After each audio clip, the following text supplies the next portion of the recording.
క్లుప్త సందేశాన్ని గృహ ప్రవేశాన్ని జరిగించవలసిందిగా గుంతకల్ నుంచి వచ్చినటువంటి దైవజనులు అన్నగారు ఇమ్మానుయేల్ అన్నగారు మరి ఈ కార్యక్రమం జరిగించవలసిందిగా ఈ సమయాన్ని అన్నగారికి అప్పగిస్తుంటున్నాం.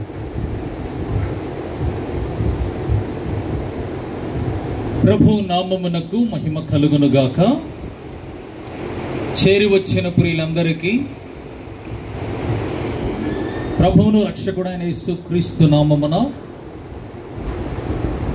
డాక్టర్ రవి, డాక్టర్ రాణి వారి తరపున ప్రత్యేకమైన ఆహ్వానాన్ని తెలియపరుస్తూ ఈ దినం వారు ఏర్పాటు చేసుకున్న ఈ గృహాన్ని ప్రతిష్ఠించి ప్రార్థించి వారి నివాసం కొరకు అప్పగించాలని దైవ సేవకులను, ఆత్మీయులను, అభిమానులను, శ్రేయోభిలాషులను, రక్త సంబంధికులను ఆహ్వానించారు. దాంతోపాటు మరొక పని కూడా మనకు పెట్టారు. ప్రభు వారిని ప్రేమించి వారికి అనుగ్రహించిన రెండవ సంతానమైన కుమారునికి కూడా ఈ లోకంలో పిలువబట్టడానికి వారు ప్రతిపాదించిన పేరును మనం ప్రార్థనాపూర్వకంగా పెట్టబోతున్నాం. మరి రెండు కార్యక్రమాలలో ప్రభు మయంపరచబడాలని ఇంతవరకు ప్రార్థిస్తూ ప్రభు ఇచ్చిన స్వరవరములతో ఆయన నామాన్ని మహింపరుస్తూ, అలాగే ఇంటి క్షేమము కొరకు, పిల్లల యొక్క క్షేమము కొరకు ఇరువురు దైవదాసులు వారి గ్రీటింగ్స్, వారి శుభములు మనకు తెలియపరిచారు. ఇంకా చాలే ఇంకెందుకు అని మీరు అనుకుంటున్నారేమో. చాలు నిజంగానే. అయితే చాలిస్తే అక్కడ భోజనాలు కాలేదు కాబట్టి ఇది ఇంకా చాలు అవుతూనే ఉంటుంది. ఎంతవరకు అది అయ్యేంతవరకు కొనసాగుతుంది. కాబట్టి తప్పకుండా వీరు మనని ప్రేమించి ఆహ్వానించిన మనందరికి చక్కని విందును ఏర్పాటు చేస్తున్నారు. ఆ విందు కొరకు మనం సిద్ధపడటానికి ముందుగా మనను ప్రేమించిన దేవుడు, అలాగే కుటుంబాన్ని ప్రేమించిన దేవుడు మనందరి వరకు సిద్ధపరిచిన ఆత్మీయ ఆహారం మనకు అవసరం. మనందరి దృష్టి ఎప్పుడైనా అకేషన్స్కి వెళితే దేని మీద ఉంటుంది? విందు మీదే ఉంటుంది. అయితే వారిచ్చే విందు 3 గంటల తర్వాత మళ్ళీ ఆకలే, మళ్ళీ సాయంత్రం ఏదో తీసుకోవాలి మనం. అయితే దైవ గ్రంథంలో దేవుడు మన కొరకు సిద్ధపరిచిన ఈ యొక్క ఆత్మీయ ఆహారం అనేది మన జీవితకాలం అంతటికి అది విశ్వాస క్రైస్తవ జీవితానికి, కుటుంబానికి ఎంతో అవసరం. రండి, మన ధ్యానము నిమిత్తమై పరిశుద్ధ గ్రంథమైన బైబిల్ గ్రంథము నుండి వారిచ్చిన ఇన్విటేషన్లో ఉన్న 127వ కీర్తన మొదటి వచనం, 3వ వచనం అందరం కలిసి చదువుకుందాం. 127వ కీర్తన మొదటి వచనం అలాగే 3వ వచనాన్ని దయచేసి మనమందరం కలిసి చదువుకుందాం.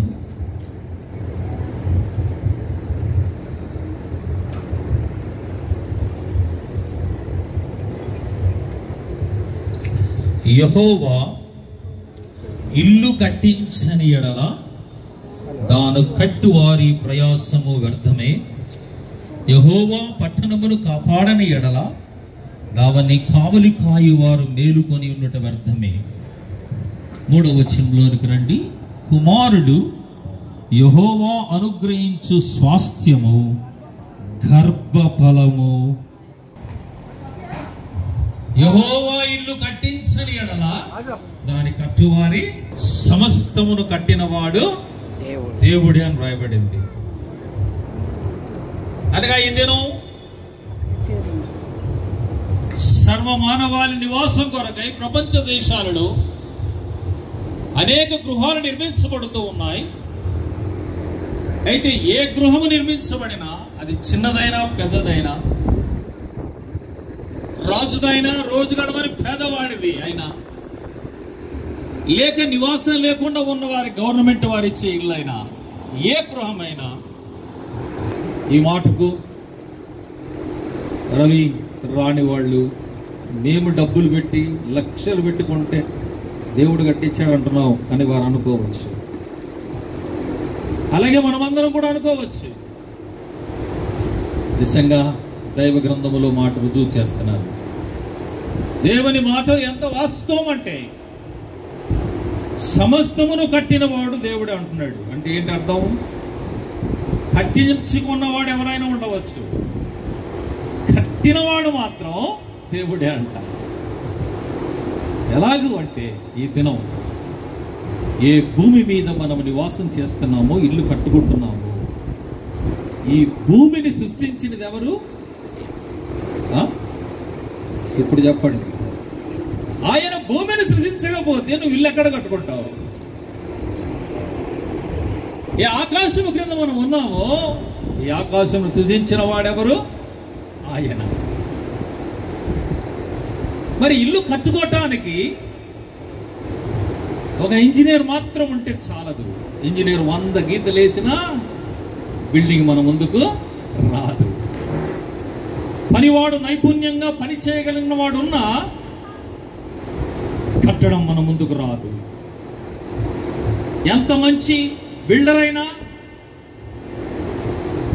స్ట్రక్చర్ ఇంజనీర్ అయినా, నైపుణ్యం కలిగిన పనివాడైనా, నాణ్యమైన సరుకులున్నా, మంచి ఎలక్ట్రీషియన్స్, కార్పెంటర్స్, ఇంకా రకరకాలుగా మరి ప్లంబర్స్ ఎంతమంది ఉన్నా కూడా వీరందరూ కలిసి కట్టవచ్చు.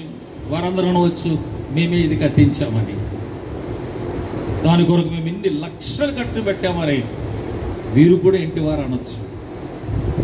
అయితే దైవ గ్రంథం రాయబడిన మాట సమస్తమును కట్టినవాడు దేవుడే. ఇప్పుడు చెప్పండి, ఎందుకు ఆ మాట చెబుతున్నానంటే, యెహోవా ఇల్లు కట్టించనేలా దాని కట్టువారి ప్రయాస వ్యర్థమని వారిచ్చిన ఇన్విటేషన్ లో ఉంది. మరి యెహోవా ఇల్లు కట్టించాడు. ఆయన ఎవరంటే ఇల్లు కట్టుకోవటానికి భూమిని నిర్మించిన, తన జగత్తు గల మాట చేత నిర్మించిన నిర్మాణకుడైన దేవుడు. అందుకే కలిగి ఉన్నది ఏది కూడా ఆయన లేకుండా కలగలేదని వాక్యం సెలవిస్తుంది. మరి ఇప్పుడు భూమిని మాత్రం నిర్మించడం మాత్రమే కాకుండా ఇందులో నివసించటానికి, నివాస యోగ్యంగా కట్టుకోవటానికి ఒక ఇల్లునిచ్చాడు. ఆ ఇల్లు కట్టుకోవటానికి ఈ దినం మనం వెచ్చించే డబ్బు, ఇంజనీర్ వేసే గీతలు, పనివారు చేసే నైపుణ్యం అనే పని కాదు ప్రాముఖ్యమైనది. ఈ ఇంటి నిర్మాణము కొరకైన సమస్తమును కూడా దేవుడు ఏం చేశాడు? సృజించాడు. ఈ భూమిని సృజించిన దేవుడు ఈ భూమిలోనే ఈ ఇంటి నిర్మాణమును కావలసిన సమస్తమును ఆయన సిద్ధం చేశాడు. కొండలో రాతిని, సముద్ర తీరములో ఇసుకను కదా, ఆ తర్వాత అడవిలో కలపను, అర్థమైందా, భూమిలో ఇనుమును, ఇలాగూ ఈ ఇంటి నిర్మాణమును కావలసిన సమస్త సామాగ్రిని ఎవరు సృజించాడు? ఇప్పుడు చెప్పండి, అవన్నీ లేకపోతే ఇల్లు కట్టుకోగలం మనము?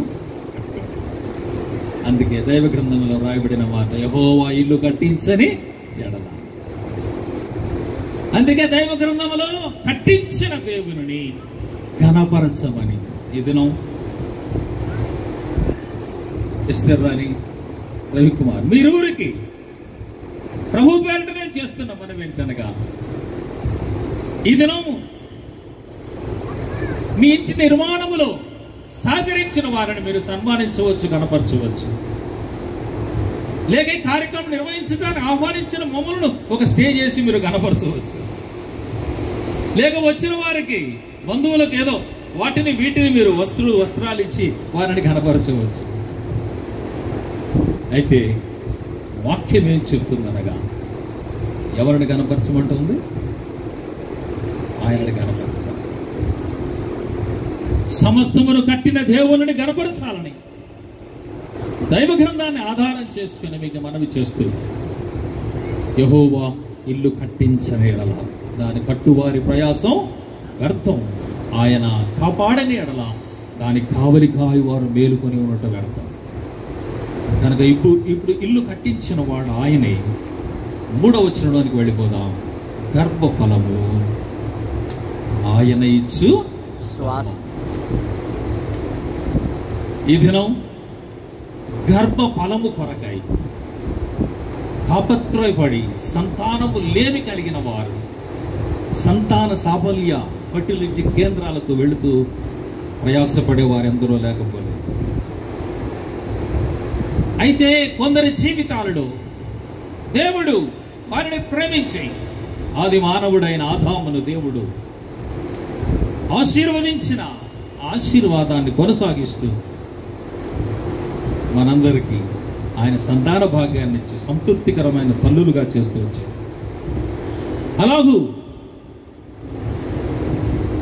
ఇలాగూ దేవుని యొక్క మహాకృపను బట్టి ఆయన తన కృపలో ఈ బిడ్డలను జ్ఞాపకం చేసుకొని వారికి రెండవ సంతానంగా మరో కుమారునిచ్చాడు. ఆ కుమారుడికి ఈ దినం లోకంలో పిలువబడటానికి వారు ప్రతిపాదించిన పేరును ప్రార్థించి మేము ప్రకటించబోతున్నాం. కనుక ఇక్కడ వ్రాయబడిన మాట ఏంటనగా గర్భఫలము ఆయన ఇచ్చు బహుమానం.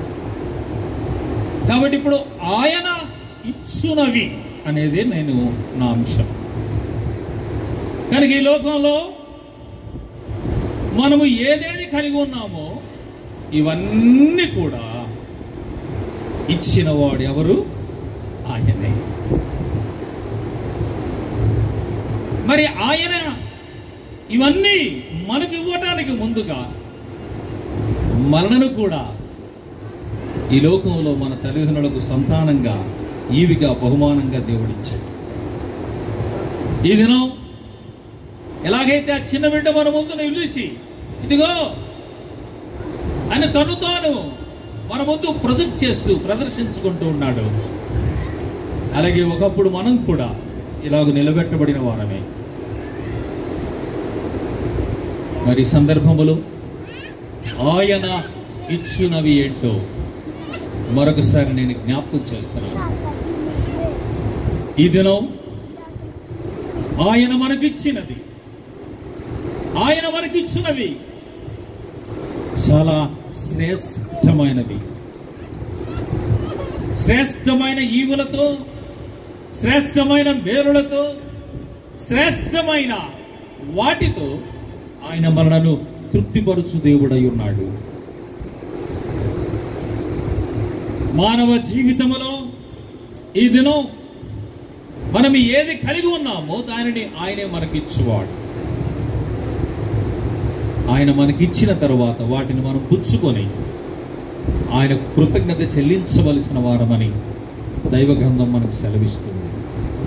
రండి, ఇప్పుడు ఆయన ఇచ్చిన గృహం ఆశీర్వదించబడాలి అనేది రెండవ సందర్భం. మనకు ఈ నూతన గృహంలో ఈ బిడ్డలు ప్రవేశించి నివసించబోతూ ఉండగా వారు ఆశించేది మనమందరం కూడా మన గృహాలలో కోరుకునేది ఏంటో రండి. ఇప్పుడు సామెతల గ్రంథం 3వ అధ్యాయం 33వ వచనం. సామెతల గ్రంథం 3వ అధ్యాయం 33వ వచనం 2వ వరుసలో చూస్తున్నాను. నీతిమంతుల నివాస స్థలమును, ఏం రాయబడింది? నీతిమంతుల నివాస స్థలమును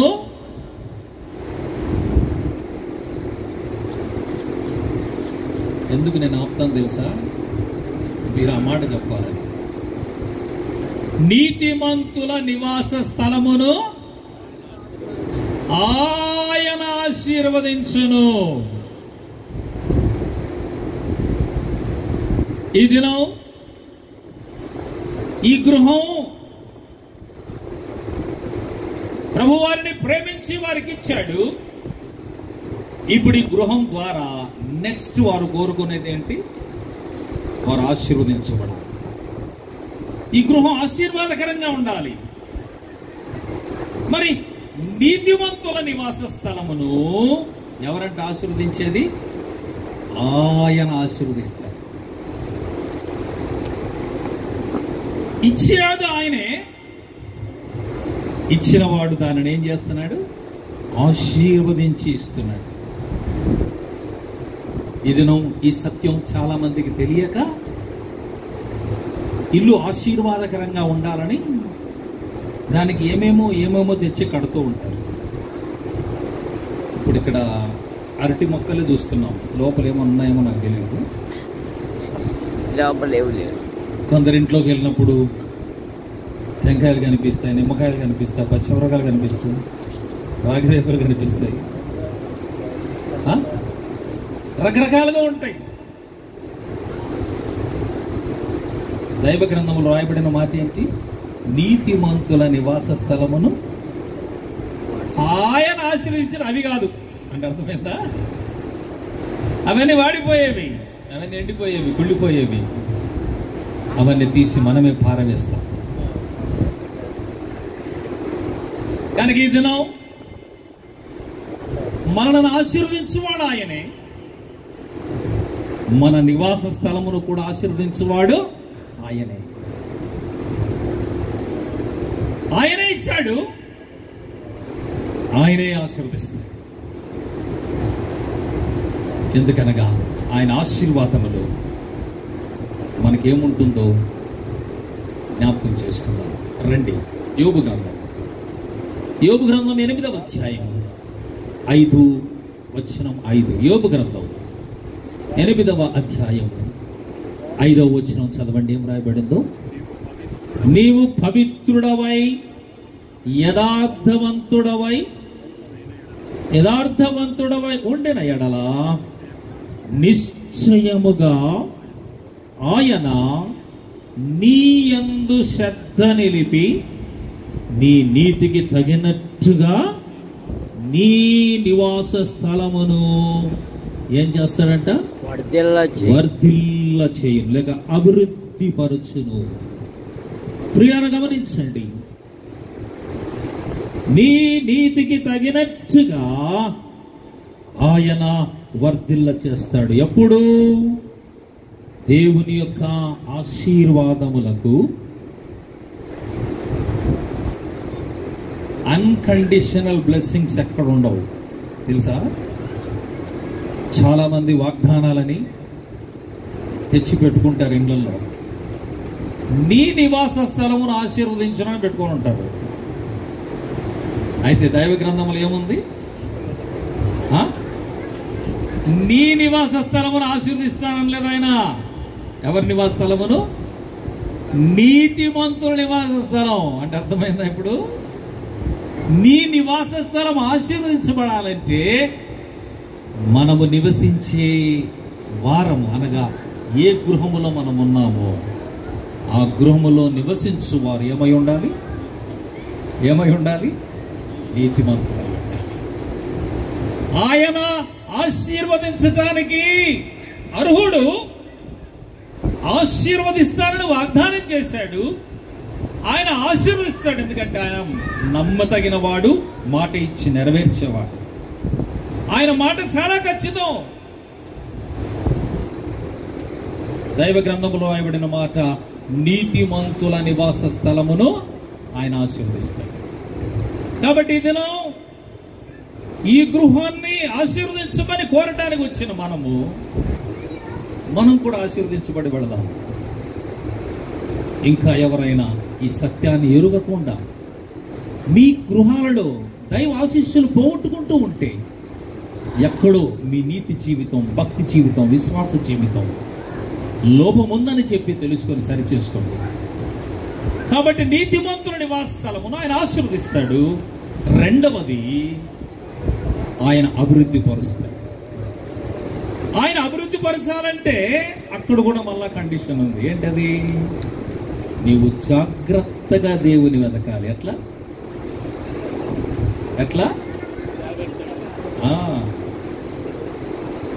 జాగ్రత్తగా వెతుకుతాం.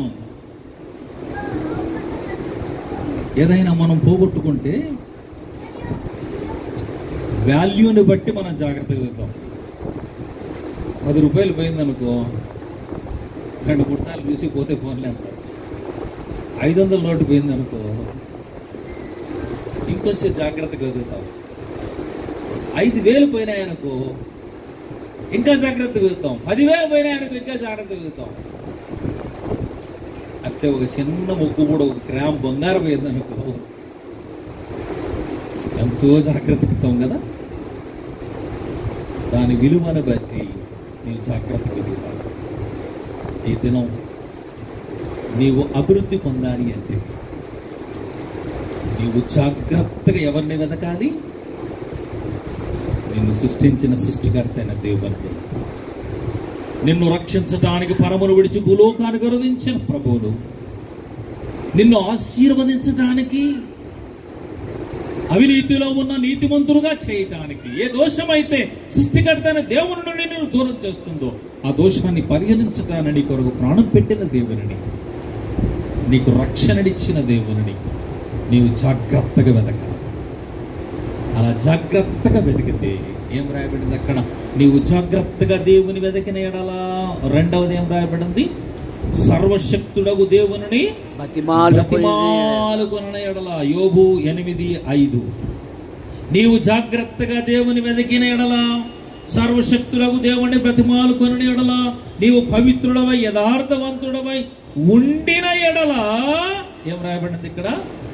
నిశ్చయముగా ఆయన నీ యందు శ్రద్ధ నిలిపి నీ నీతికి తగినట్టుగా నీ నివాస స్థలమును వర్ధిల్ల చేస్తాడు. పిండి కొద్ది రొట్టె అంటారు కదా. నీవెంత నీతిమంతుడుగా ఉంటే అంత ఆశీర్వదిస్తాడు. నీవెంత నీతిమంతుడుగా ఉంటే అంత నిన్ను అభివృద్ధి పరుస్తాడు. ప్రాస్పరస్, వర్ధిల్ల చేస్తానంట. ఈ దినం ఒకప్పుడు ఒక్క జీతంతో 8 మంది 10 మంది పిల్లలను పోషించిన తల్లిదండ్రులు ఇక్కడ ఉన్నారు. ఇది నేను 2 జీతం తీస్తున్నా, ఒక బిడ్డ ఉన్నా, ఒక కొడుకున్నా, వేలు సంపాదిస్తున్నా, వీళ్ళ చేతులు ఏమి లేవు, ఏమీ లేవు. కారణం దేవుడిచ్చిన ఆశీర్వాదాలను పొందలేకపోతున్నాం. కాబట్టి ఆయన నీతిమంతుల నివాస స్థలమును ఆయన ఆశీర్వదిస్తాడు. నీ నీతికి తగినట్టుగా ఆయన నీ నివాస స్థలమును వర్ధిల్ల చేస్తాడు. కాబట్టి ఒకటి ఆయన ఇచ్చే ఆశీర్వాదం, రెండవది ఆయన ఇచ్చే అభివృద్ధి. 22వ అధ్యాయం యోబు గ్రంథం 23వ వచనం. యోబు గ్రంథం 22వ అధ్యాయం 23వ వచనములో మరొక మాట జ్ఞాపకం చేస్తున్నాను. సర్వశక్తుడగు దేవుని వైపు తిరిగిన ఎడల గుడారములో నుండి దుర్మార్గమును దూరముగా చేసుకుంటే అక్కడ కూడా ఏముందంటే నీవు మహాభివృద్ధి నందుతావు. అభివృద్ధిలో కూడా ఎలాంటి అభివృద్ధి? మహాభివృద్ధి. ఎప్పుడు? నీతిమంతులుగా మనం నివసించాలి మన గుడారములో, మన ఇంటిలో. ఆ తరువాత గుడారములో ఏముండకూడదు? దుర్మార్గత, చెడుతనం ఉండకూడదు. సృష్టికర్త అయిన దేవునికి విరోధమైనది ఏది కూడా మన వ్యక్తిగత జీవితాలలో, మన కుటుంబ జీవితాలలో ఉండటానికి వీలు లేదు. అలా ఉంటే ఆయన నీతిమంతుల నివాస స్థలాన్ని ఆస్వాదిస్తాడు. ఆయనే నీతిమంతుల నివాస స్థలాన్ని అభివృద్ధి పరుస్తాడు. ఆ తర్వాత మనమందరం ఆశించేది మన గృహంలో ఏముండాలని కోరుకుంటున్నామో దైవ గ్రంథం ద్వారా మనం చూద్దాం. యోబు గ్రంథం ఆయనతో సహవాసము చేసిన ఎడల, ఆయనతో ఏం చేయాలంట? సహవాసము చేయాలి. ఇంటిలో భార్య భర్తలు సహవాసం, ఫెలోషిప్. తల్లిదండ్రులు పిల్లలు సహవాసం, బంధువులతో సహవాసం, ఇరుగు పొరుగు వారితో సహవాసం. వద్దని నేను చెప్పడం లేదు, చెయ్యండి, ఉండాలి. అయితే కొన్నిసార్లు మనం ఎవరితో సహవాసం చేస్తూ ఉన్నామో ఆ సహవాసములో ఏమొస్తా ఉంది? భార్య భర్తల మధ్య ఏమొస్తా ఉంది?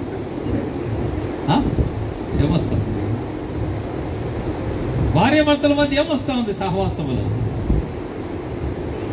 దోషం వస్తా ఉంది, సమాధానం పోతుంది. తల్లిదండ్రులు పిల్లల మధ్య సమాధానం లేదు, ఇరుగు పొరుగు వారితో సమాధానం లేదు, బంధువులతో, స్నేహితులు, శ్రేయోభిలాషులతో, ఎక్కడ కూడా సహపాఠి ఉద్యోగస్తులతో సమాధానం లేదు. సహవాసం చేస్తూ ఉన్నాం, మన ఫ్రెండ్షిప్ ఉంది, ఫెలోషిప్ ఉంది, రిలేషన్షిప్ ఉంది, కానీ మన మధ్య ఏమి లేదు, సహవాసం. కారణం ఏంటనగా మనకు సమాధానం అనేది కొదువైన సమాజంలో మనం ఉన్నాం. కలిగి ఈ దినం నా అంశం ఏంటనగా ఆయనతో నీవు నేను మనము సహవాసం చేస్తే, ఆయనతో మనము సహవాసం చేస్తే మనకేం కలుగుతుంది? ఆయనతో సహవాసము చేసిన ఎడలా నీకు ఏం కలుగుతుంది? సమాధానం కలుగుతుంది. కాబట్టి దినం ఈ గృహములో నివసించు వారందరూ కూడా ఒకటి, నీతిమంతులుగా జీవించడం, అది ఆశీర్వాదకరం. ఈ గృహములో నివసించు వారందరూ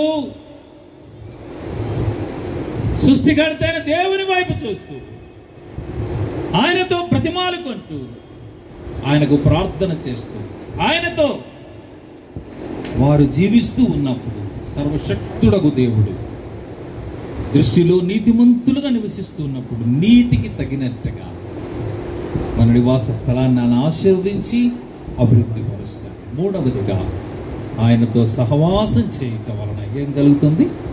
సమాధానం. కాబట్టి ఈ దినం మన వ్యక్తిగత జీవితాలలో, కుటుంబ జీవితాలలో, సంఘ జీవితంలో సమాధానం లేకుండా పోవటానికి కారణాలు మనం చూస్తున్నాం. ఇటువంటి స్థితికి కారణం మానవ జీవితంలో ఉన్న అవినీతి, చెడుతనం, అక్రమం, అపవిత్రత, ఇవన్నీ మానవ జీవితాన్ని పతనం చేసి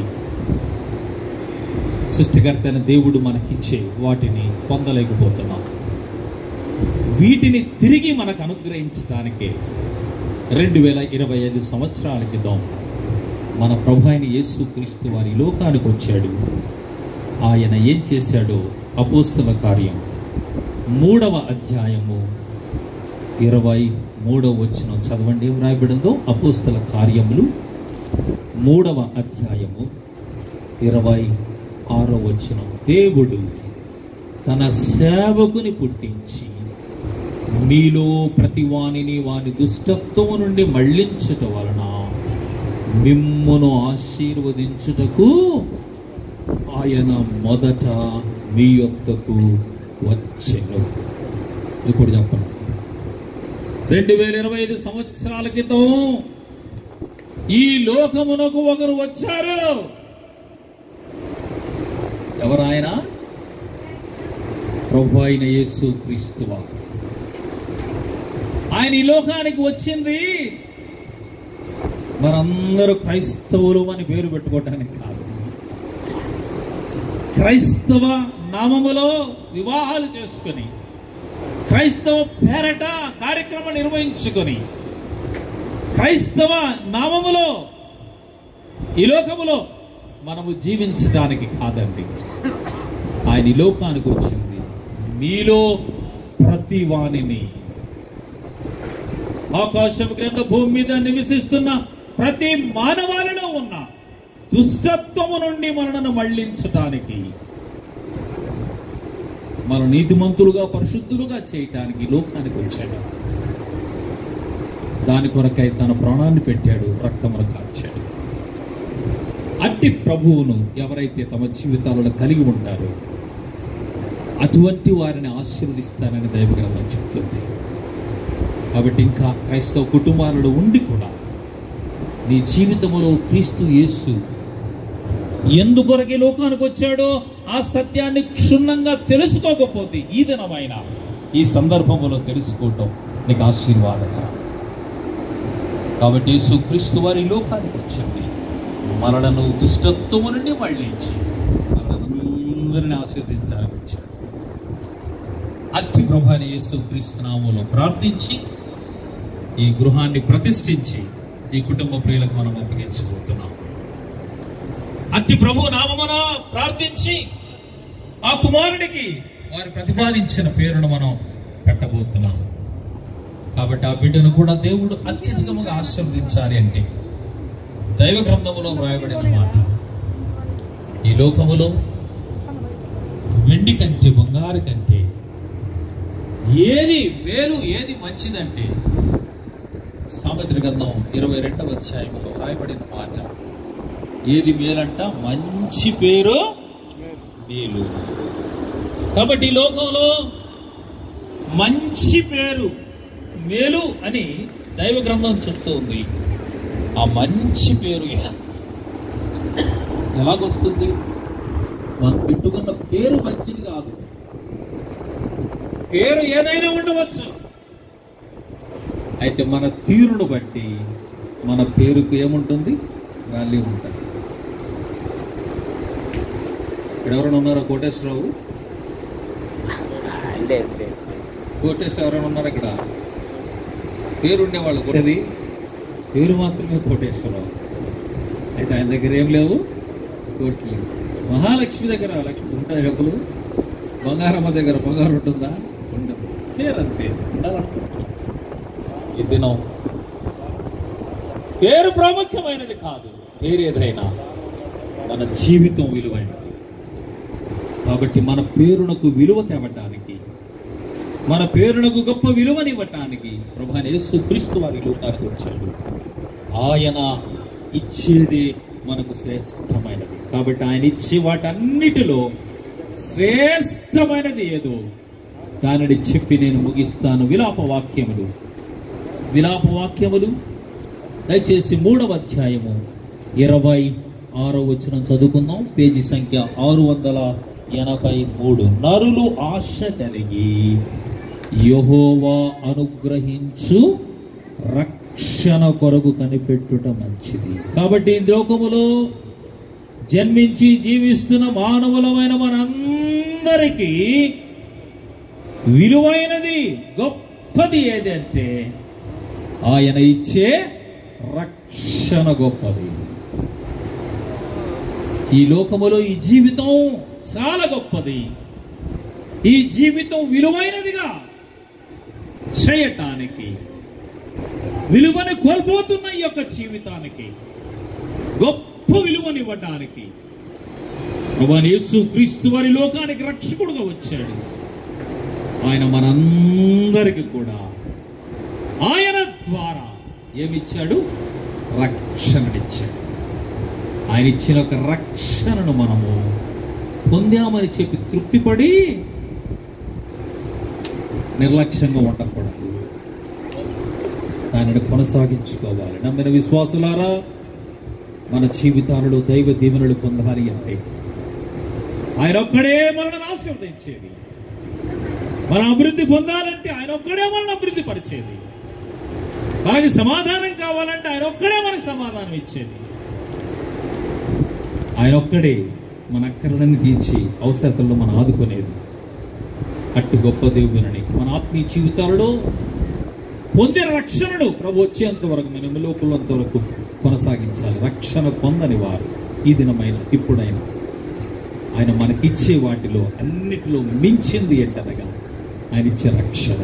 ఆయన ఇచ్చే రక్షణ భాగ్యాన్ని ఇంకా ఎవరైనా అనుభవించని వారుంటే ఈ దినం దాన్ని పొందండి. ఇంతకంటే గొప్ప ధన్యత ఆకాశం క్రింద భూమి మీద మరొకటి లేదు, లేదు, లేదు, ఉండదు కూడా. అటువంటి గొప్ప ధన్యతను మనకివ్వటానికి ప్రభు ఈ లోకానికి వచ్చాడు. అట్టి ప్రభువును మన జీవితాలలో గట్టిగా పట్టుకొని, గట్టిగా నమ్ముకొని మన ఆత్మీయ జీవితాలలో ముందుకు సాగుదాం. ఆ కృపను దేవుడు ఈ 2 కుటుంబాలకు ఇచ్చి, ఆ 2 కుటుంబాలను దేవుడు జతపరిచి, వారిని ప్రేమించి, వారి నివాసం కొరకు దేవుడు గృహాన్ని ఇచ్చాడు. అలాగే వారి ఆత్మీయ జీవితానికి తగిన ఫలితంగా కుటుంబ జీవితాన్ని దర్శించి 2వ సంతానంగా దేవుడు అనుగ్రహించిన కుమారుని బట్టి కూడా ప్రభుని స్తుతిస్తూ మరి ఆ బిడ్డను దేవునికి మనం అప్పగిద్దాం. అలాగే వీరు నిర్మించిన నిర్మాణ గృహాన్ని కూడా ప్రార్థించి ప్రతిష్ఠించి మనమందరం ఆ కుటుంబానికి అప్పగిద్దాం.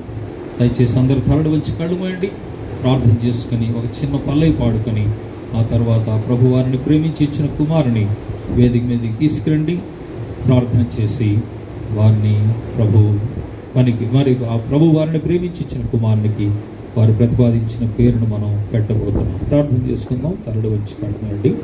ప్రేమ కలిగిన ప్రియ పరలోకమందున్న మా తండ్రి, మహాపరిశుద్ధుడైన మా దేవ, అనుగ్రహించిన గృహాన్ని బట్టి మిమ్మల్ని స్తుతిస్తున్నాం.